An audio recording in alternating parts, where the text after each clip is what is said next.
Olá, bom dia. Todo mundo comentando sobre o casamento real. E olha, o Brasil ainda é um país casamenteiro. Uma pesquisa revelou que entre 2007 e 2016, o número de casamentos aumentou em mais de 30%. Minas Gerais foi um dos estados com maior crescimento, mais de 11%. Um fato não tem como negar. Mesmo com tantos casamentos, o século XXI chegou com transformações em diversos âmbitos, inclusive no da família. Por falar em família, como conseguir casar em tempos de crise financeira? Casamento no século XXI é tema do Opinião Minas de hoje.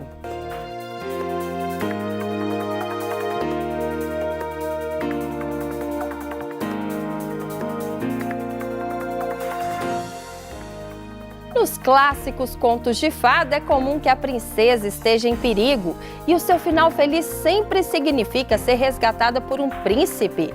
Mas no século XXI, as histórias mudam, os príncipes trocam de lugar e as princesas raramente caem na tática da maçã envenenada. O capitalismo deu um novo significado e rumo para as uniões. O que podemos dizer sobre o casamento do século XXI? O que mudou? A gente consegue casar hoje mesmo sem muito dinheiro? Temos alternativas? Aqui comigo a psicóloga Sônia Eustáquia e a defensora pública Giza Magalhães. Bom dia, gente. Bom dia. Bom dia. Hoje o nosso papo é sobre casamento. Coisa boa. E o que mudou, gente? O casamento aí no século XXI, ele se transformou? Teve alguma alteração? Eu acho que tem muita coisa de tradicional ainda, né? Quando você iniciou aqui falando da princesa e do casamento real, eu acho que ainda tem muito isso, né? Assim, de sonho, de um nível de expectativa alta em relação à felicidade. Casaram e foram felizes para sempre, né? Então, assim, uma carga imensa de projetos que uma pessoa vai tecendo durante a vida, durante a infância, né? As meninas durante o brincar delas, né?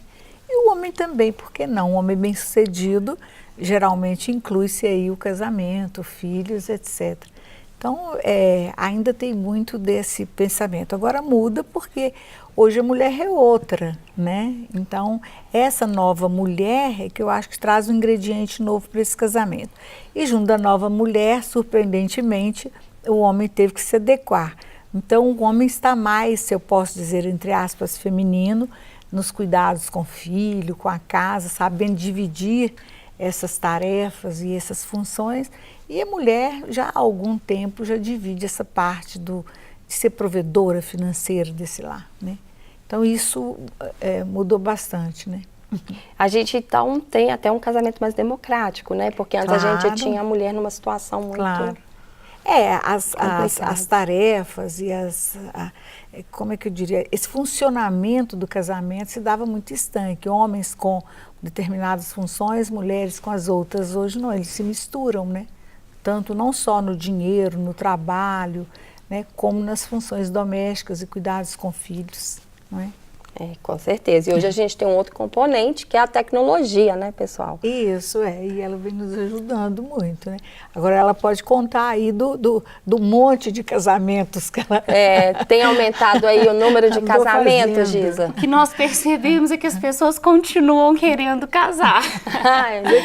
A modernidade nos traz muitos avanços, mas o casamento tradicional nunca deixou de ser um sonho e a Defensoria Pública, nas ações extrajudiciais que promove, tem certeza cada vez mais disso. E a modernidade, sem sombra de dúvida, a vida moderna atualmente, o casal hoje, ele está em pé de igualdade, né? A própria Constituição igualou direitos de homens e mulheres, e se antes o casamento nós tínhamos uma mulher numa posição considerada até inferior, hoje não. Nós temos essa divisão de tarefas de forma muito clara e direitos iguais para ambas as partes. Então, nós convivemos diariamente com essa igualdade quando nós trabalhamos nos nossos projetos na Defensoria Pública. Inclusive a questão do salário, né? Hoje a gente, apesar da gente ainda ter uma discrepância aí, né, entre o salário da mulher e do homem, a gente já evoluiu, a mulher está mais no mercado de trabalho, ela está mais independente, né? E isso contribui numa relação, né? Claro, claro. E na felicidade pessoal, né? Eu acho que estar no mundo, né, de uma forma feliz, de uma forma boa, é essencial, não é? Para criar-se educar filhos e se colocar num mundo produtivo, né? Em se sentir cidadão mesmo, né, doutora? O casamento hoje, ele sobrevive, a maioria das vezes, pela felicidade. Se hoje o número de divórcios aumentou, é porque as pessoas só ficam casadas se estão felizes. Antes existia uma obrigação social, né, para o casamento. Então as pessoas precisavam estar casadas. Era uma vergonha uma mulher divorciada na sociedade. Então hoje o princípio basilar do casamento é a felicidade. Os nossos autores vanguardistas de direito de família colocam isso. Qual que é o elemento primordial hoje? É a felicidade. Então o casamento hoje se pauta na felicidade. É uma beleza isso, é uma maravilha, né? E agora, apesar que alguns países vêm diminuindo essa questão do casamento, né? Sim. Isso é do jovem? Por que isso vem acontecendo? São as escolhas, né? Como ela está falando aqui, eu concordo plenamente que o que está fundamentando a sociedade hoje é essa busca de estar bem, né? De estar feliz. A gente sabe que não existe estado eterno de felicidade, mas pelo menos assim, não ser infeliz, né? Então existia muita gente do casamento que era infeliz, mas tinha que se manter casado. Isso tem muito tempo, há 100 anos atrás, por exemplo, né? A gente pode ver isso na própria família real, não se podia divorciar, etc., né? Então, eu fico achando que as pessoas estão sabendo fazer as suas escolhas e as fazem de acordo com um critério pessoal, com um critério dela mesma, sem ser esse critério, vamos dizer assim, social, do que esperam dela. Ela sabe o que ela espera dela, né? E ela espera estar bem. Ser feliz, ela faz a escolha, ela faz tranquila, né? Hoje se imprima por por poder ser diferente. Né? E hoje a gente tem um sentido da família mais amplo, né? Sim. O que muda no direito em relação a isso, Giza? Absolutamente tudo. O direito de família é a área mais dinâmica do direito. Hoje nós convivemos com todas as formações familiares possíveis e aceitas, né? Então nós temos famílias formadas de todas as formas possíveis. Famílias homoafetivas, famílias que são formadas por, nós chamamos até de poliamor, que não tem duas pessoas, porque somente duas pessoas. E hoje isso é aceito juridicamente e socialmente nós estamos evoluindo. Se hoje o casamento homoafetivo é aceito juridicamente, socialmente ainda existem barreiras. Mas a tendência é que isso se desconstrua, né? Que essas barreiras deixem de existir e que nós tenhamos uma sociedade muito mais respeitosa para todo tipo de amor. Ótimo, e me diz uma... Muito bom, né? Muito bom. Graças a Deus a gente está evoluindo, né? E me diz uma coisa, Sônia, a gente está falando sobre tecnologia. Sim. Como que um relacionamento, Giza também pode ajudar a gente aí com o direito, ele pode ser feliz com essa chegada aí da tecnologia na vida do casal? Tem como lidar com a tecnologia? Eu acho maravilhosa. O seu motorista foi me buscar e ele no GPS falou, coisa abençoada isso aqui, mostrando os caminhos pra gente. Mas assim, ajuda nisso. Agora, dentro do contexto, a única coisa que eu tenho percebido aí é que as famílias têm que saber educar os filhos para o uso adequado dessa tecnologia em termos de tempo, para que esse sujeito se forme também dentro das comunicações humanas tidas como normais ou antigas, né? Porque não deixa de ser uma comunicação, os excessos de WhatsApp, etc. e tal. Mas dentro da clínica, a questão principal de mal-estar, né? É o sexo pela internet, não o conhecimento das pessoas, que eu acho que isso facilitou, mas a questão da pornografia. Né? Então, assim, se fazer um contorno disso na educação de filhos e as pessoas também fazer isso para a sua própria vida, então é uma doença, um adoecimento novo, né? Se eu posso dizer uma nova disfunção que surgiu, né?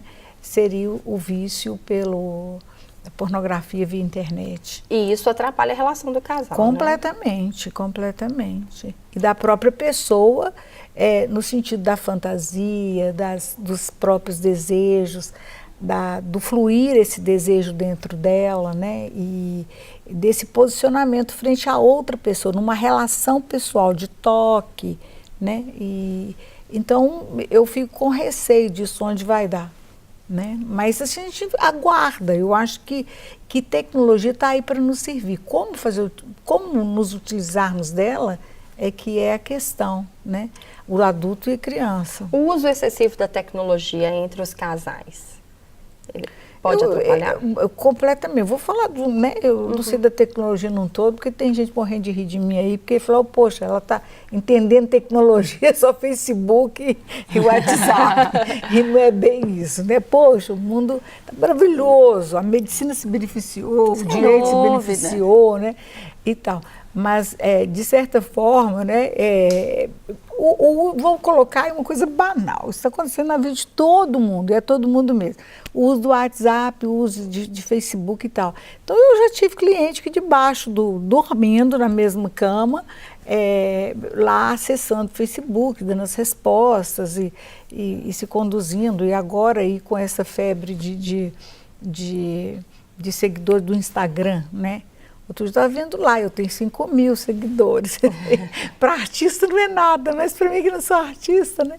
Então, na verdade, as pessoas reparam, fazem isso, dedicam tempo nisso. Então, é esse tempo, né? Que obviamente, as pessoas têm que entender que o virtual não pode nunca substituir um olhar, um toque. Então, no momento em que nós transformamos as nossas relações pessoais em relações virtuais, o ser humano deixa de existir. E começa a existir algo cibernético e mais um sonho, né? Algo que se cria. Porque na tecnologia e na internet nós criamos pessoas, nós não somos nós mesmos muitas vezes. Então esse é o perigo que o ser humano corre com o uso indiscriminado da tecnologia. Em relação às senhas, aos segredos, você acha que o casal tem que ter segredos um com o outro? Eu falo assim, senha do Facebook, senha do WhatsApp. Eu adoro segredo, adoro individualidade, eu acho que tem um casal, as pessoas, seres humanos, antes de ser casal, a pessoa é ser humano. Ela tem que ter uma vida a dois, né? Ela tem que ter uma vida onde contemple os filhos, né? Ela tem que ter uma vida pessoal. Eu sou contra essa coisa, assim, pode ter senha sim, deve ter senha, o outro não tem que ficar fuçando e olhando para saber o que está passando ali dentro daquele Facebook, daquele WhatsApp, etc. Então, é necessário que se tenha. Eu acho que a preservação da pessoalidade, da individualidade, isso no direito é um direito humano, né? Sim. Mas isso é assunto para o próximo bloco, hein, gente? Legal. Vamos para o intervalo, fique aí, eu volto já.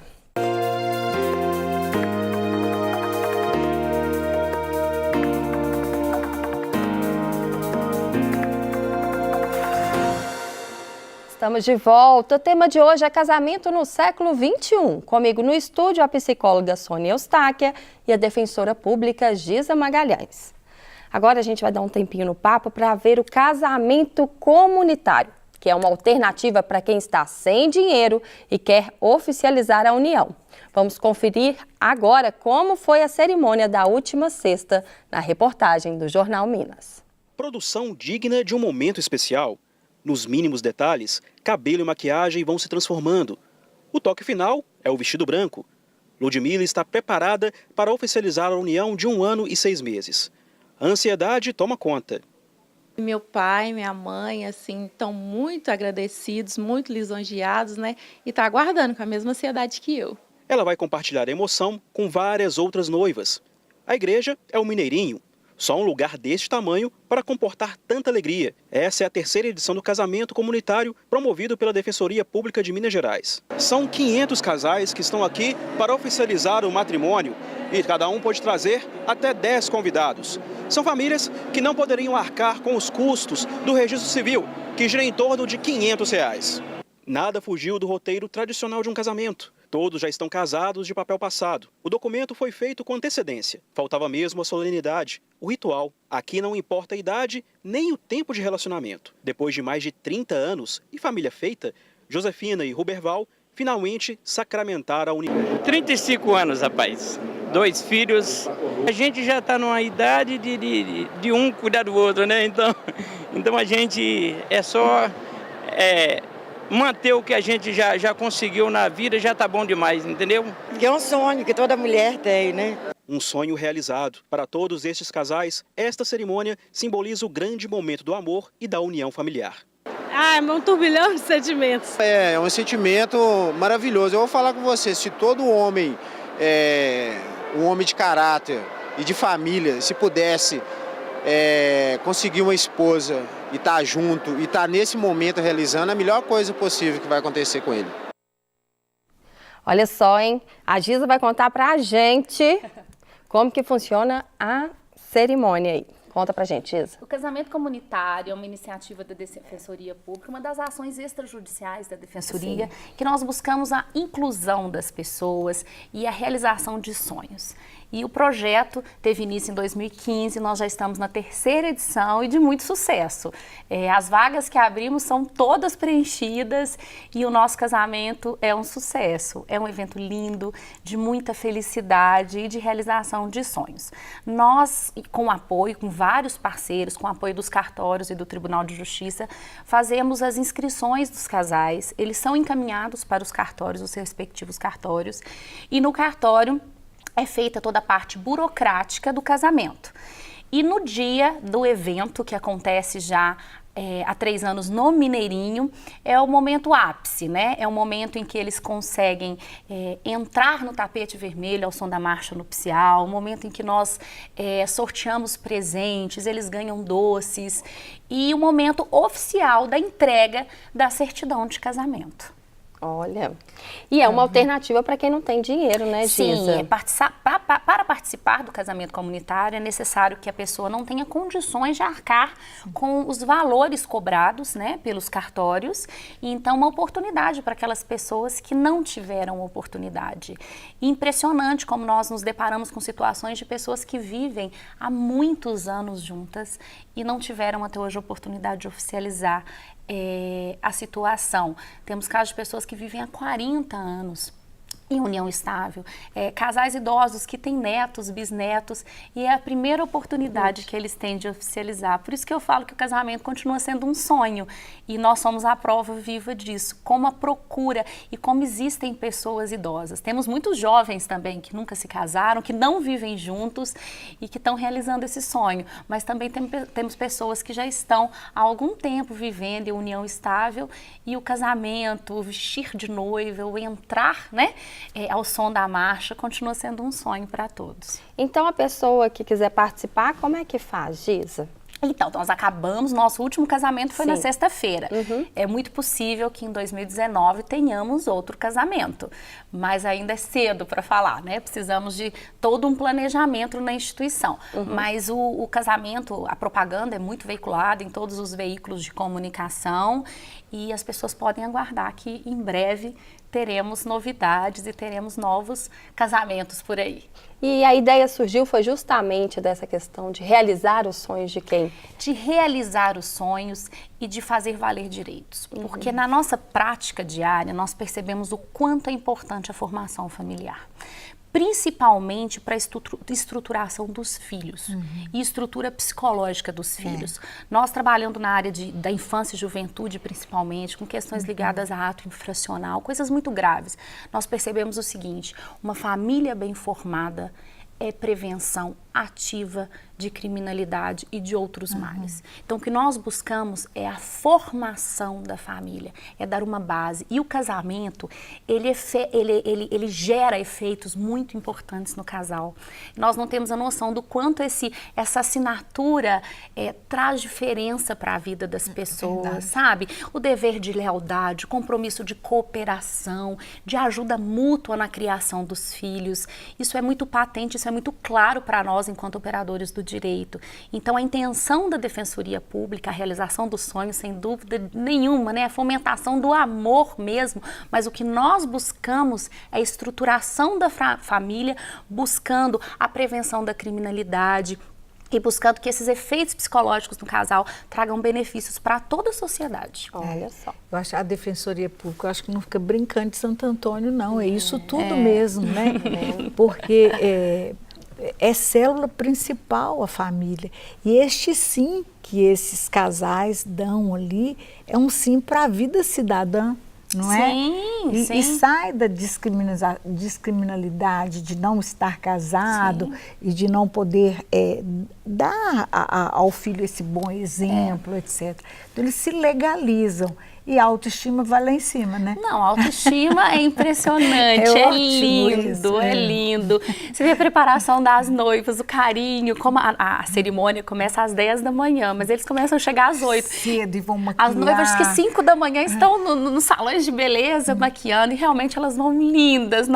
Não tem ninguém que vá ao casamento, e aí nós temos uma mesa composta por autoridades, todos se emocionam. É bonito de ver os homens, autoridades, se emocionando. E quem vai ao casamento uma vez, sempre fala, no próximo não esqueçam de nos convidar, porque é um momento lindo e emocionante. É a tradução do que é fazer valer direitos. E parabéns para vocês, né, da Defensoria, Obrigada. Que além desse programa tem até outros, né? Sim, muitos programas, e a nossa atuação extrajudicial é muito efetiva. Muito, legal, maravilhoso. Agora eu quero saber uma coisa de você, Sônia, que história é essa dos casais modernos quererem dormir em camas separadas?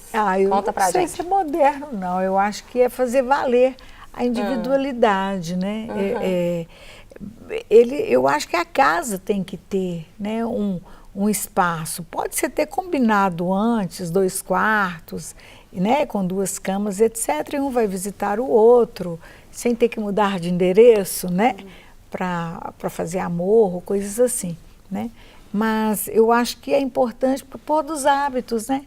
Nós contamos aí com disfunção de sono, onde as pessoas podem ter apneia, roncar, e os outros, além das disfunções de sono, dos distúrbios de sono, a questão dos hábitos, de querer ver televisão até mais tarde, o outro quer ler, e um monte de coisas assim, que eu acho que pode ter o exercício dessa pessoalidade, dessa individualidade, se tiver espaços diferentes e que for de comum acordo, né? Agora, não deixa dúvidas que dormir nesse frio juntos é muito gostoso, esquentar o pé e tudo, né? E os filhos na cama? Os filhos na cama, é só uma idazinha, tá tudo certo, tudo bem, mas para dormir lá, não, por favor. Aí nós duas vamos ter que fazer um trabalho aqui de defensoria disso, porque assim, não é bom, não, é péssimo, não é? E aí é um programa inteiro sobre isso, depois você faz um aí para nós. Vou fazer, mas ir para a cama, claro, mas nesse friozinho é gostoso para nós também, que somos pais. Nós, assim, eu no passado, né? Porque agora eu só posso levar neto para a cama, mas é uma delícia, né? Assim, os pais se sentem muito unidos. E é bom a criança ter essa lembrança, que corria para lá, era amparado, era protegido. Agora, dormir junto de jeito nenhum, não. Né? E eu vou explicar isso aqui com calma num outro programa seu. Mas é melhor não, né? É melhor não, mas você tá... Cada um no seu cantinho, olha que eu né? escorreguei, hein? Que você me perguntou, foi a cama separada. Mas não, eu sou a favor, sim, eu acho que a casa tem que ter um espaço bem bacana e combinado, para que esse que tem hábitos noturnos diferentes e que tem algum distúrbio de sono, coisas assim, possa se refugiar ali sem incomodar o outro. Eu acho que uma noite de sono bem dormido é uma coisa muito boa. Tá né? bom, assunto pro Mas próximo. não é para separar o casal de separar jeito não, hein, gente? Pode visitar, pode ir lá, isso. Pode marcar encontro. Isso mesmo. Assunto do próximo bloco, tá? Agora a gente vai para o intervalo, fique aí, eu volto já.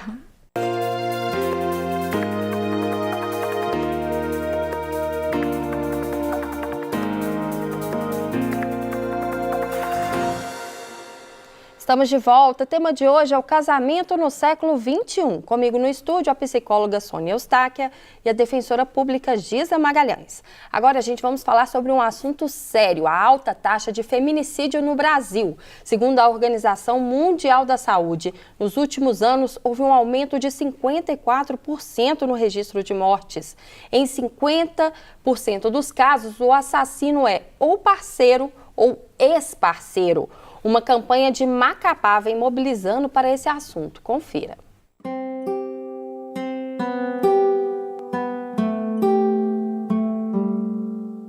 Qual o seu nome? Samuel, Caio, Otto, Pietro, Henrique, Pedro Guilherme. Quantos anos você tem? 7, 10, 6, 8, 10, 8. O que você quer ser quando crescer? Engenheiro robótico. Policial, que nem meu pai. Um jogador de futebol. Bombeiro. Jogador de futebol. Cirurgião. Por quê? Porque, não sei. Eu gosto de ficar muito brincando de futebol. Porque quando eu crescer eu quero trabalhar com o papai. Eu acho legal quando eles apagam fogo. Porque salva a vida de pessoas. Porque eu gosto de inventar as coisas. Agora eu vou te apresentar a Raquel. Ela sai do nada. O que você acha bonito nela? O vestido. O cabelo. A cor dos olhos. O sapato. O laço. O rosto. Faz um carinho nela.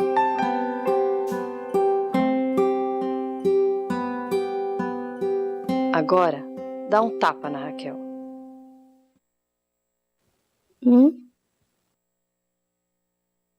Tapa?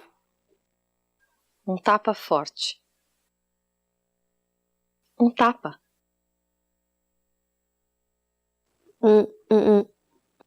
Não. Não? Não. E por que não? Porque não pode. Quem bate mulher é covarde. Eu acho isso feio. Quando você fica batendo mulher, não presta. Não, nenhuma garota merece. Porque eu não gosto de bater nos outros.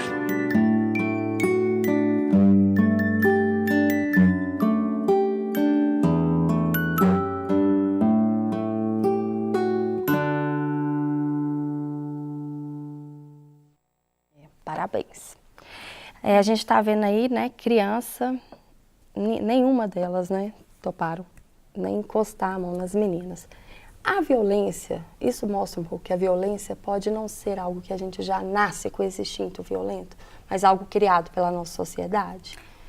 Eu acredito que uma criança ela é desprovida, né, de sentimentos dessa forma, de sentimentos ruins. Isso sem dúvida nenhuma é criado, isso é fomentado pela sociedade e de forma muito grosseira. E até por isso que nós percebemos esses casos de violência contra a mulher de forma muito maior nas classes menos abastadas. Obviamente que isso não é exclusividade, mas nós percebemos que essa dificuldade vivida pelas pessoas, o cotidiano mesmo, faz com que as pessoas sejam mais duras e mais voltadas à violência. Sem sombra de dúvidas, o meio social contribui ativamente para esse problema da violência contra a mulher e contra a sociedade como um todo. Em relação à mulher, a gente falou no bloco passado da independência que a mulher vem criando aí ao longo do tempo, né? Ela está no mercado de trabalho, ela já não vive tanto em função do marido. Por que a gente ainda tem tanto número de violência contra a mulher? Eu acho que são reminiscentes de passado mesmo, como você colocou, e a mulher fica mais vulnerável, eu acho até porque é mais frágil fisicamente mesmo, né? Para reagir uma pessoa que está agredindo, ela vai apanhar muito mais. Então é meio que assim, é melhor para mim apanhar calada do que ser morta agora ou apanhar mais ainda. Então ela não enfrenta como outro homem enfrentaria, né? A gente tem muita violência de homem contra homem também, né? Mas esse índice é assustador por causa disso, né? Assim, a mulher ainda tem uma condição vulnerável. Você viu pela campanha ali, as crianças percebem isso. Então, na verdade, existem pessoas e existe um estudo, né, da neuropsicologia, da neurociência, né, que verifica esse gene, se existe um gene nas pessoas mais impulsivas e mais violentas, né, que caracterizasse essas pessoas via genética. Então, já está mapeado, a gente sabe que existe sim, mas na verdade o que ela falou, e eu concordo, endosso perfeitamente, né, que é uma criação do meio ambiente. Eu acho que as famílias que são violentas, outra vez do casamento, sim, família, etc., as famílias que são violentas criam filhos, elas podem até nem gerar, né, geneticamente falando, mas elas criam, educam filhos muito mais violentos, porque nós somos dotados de uma capacidade maravilhosa, que é dessa impulsividade, no sentido de você tornar esse impulso assertivo. O que eu quero que faça, como faça, que hora que eu quero. E isso, as crianças deveriam ser educadas dessa maneira. E nós nos educarmos a cada dia. Só que não, a hora que vem a pulsão, eu me lanço com toda a força, com toda a brutalidade. E quem que é mais vulnerável é a criança. A gente deve ter também lá a violência contra as crianças e demais, sim, né? Sim, então, sim. E quais são os motivos que chegam geralmente? Nós vemos muito claramente que questões externas, como alcoolismo, o uso excessivo de drogas, são causas muito claras de violência contra a mulher e contra a família. E o que nós percebemos é o seguinte, o direito evoluiu muito. A própria Lei Maria da Penha é prova disso, do quanto era necessário essa proteção maior e integral da mulher. E quando se vem e protege a mulher em situação de risco, nós não estamos falando em desigualdade, nós estamos mostrando o seguinte, que muito embora juridicamente ela esteja em pé de igualdade com o homem, ela ainda é a parte mais vulnerável e mais frágil das relações humanas. Então, em razão disso, existe essa proteção. E, sem sombra de dúvidas, o alcoolismo e o uso exacerbado de drogas são grandes motivos da violência doméstica. Diariamente, nós nos deparamos com situação assim. E não só contra a mulher, mas contra os filhos também. É algo muito forte. E quais são os sinais, assim, de que a mulher precisa começar a se proteger? Esse homem, ele começa a apresentar alguns sinais de violência? Sim, sinais de superioridade, de hierarquia, de começar a tratar essa mulher como se fosse alguém inferior a ele, como se ele fosse dono dela. E aí nós precisamos mostrar e falar o seguinte, violência doméstica não é só violência física. Qualquer tipo de violência contra a mulher, uma ameaça, um palavrão que se fala, qualquer ato que denigra a imagem daquela mulher é considerado violência contra a mulher. E os indicativos são esses, é o homem que começa a se sentir mais e se impor. E o que nós percebemos no dia a dia é que a pior das dependências entre um casal, e a psicóloga pode dizer isso com mais propriedade, é a dependência psicológica. Porque nós temos casos de dependência financeira, sim, mas nós temos situações em que a mulher consegue se manter e sobreviver e manter os filhos e ela vai à luta, mas a dependência psicológica é algo que segura ela nessa relação maldosa e nessa relação que só traz malefícios para a vida. Uma relação perversa mesmo, porque é o que ela está falando, a dependência emocional. E geralmente os casos de dependência emocional que a gente recebe no consultório são oriundos de famílias, de estruturas onde essas crianças, ao invés de serem realmente protegidas, devidamente protegidas, elas são às vezes mimadas ou deixadas para lá.